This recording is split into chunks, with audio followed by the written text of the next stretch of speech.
Put me back here. But no, we're just doing the bus.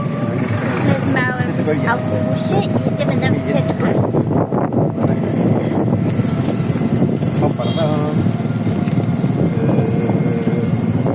Bangkok.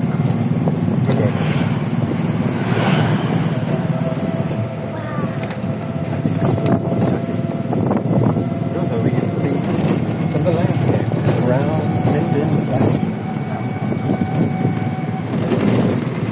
The amazing landscape, amazing limestones that are shot straight out of the earth.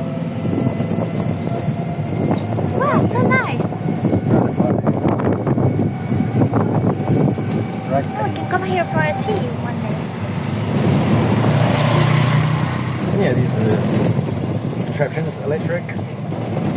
I do have to say, and I think I said it yesterday, that they do seem to have organised it all very well. Yeah. It's very tourist friendly, whether you like that or not. That's up to you. But generally, pretty nice. This is, yeah, we're top three here, right? Our place is up here. Our place is up there, and this goes all the way around. Yeah. Yeah. Cool. Tym razem jedziemy autobusikiem, podobną drogą jak ostatnio łódkami. Maybe it's just like you go into the caves like that, you actually go into the friction.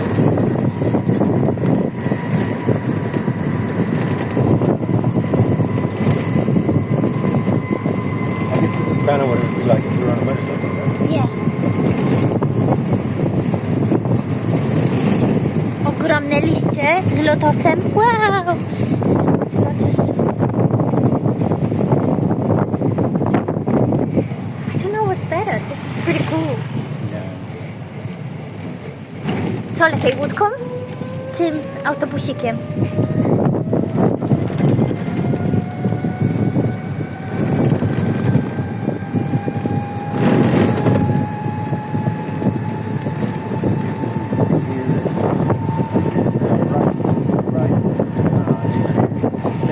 Dzień dobry. Planting. Good morning. Wow. Split between the mountains. A, więcej ludzi. Więcej ludzi się dosiada chyba. No, I think. Suła czuła. I think this Czuła is to są lody. Albo jogurt. pagoda. Albo lody jogurtowe.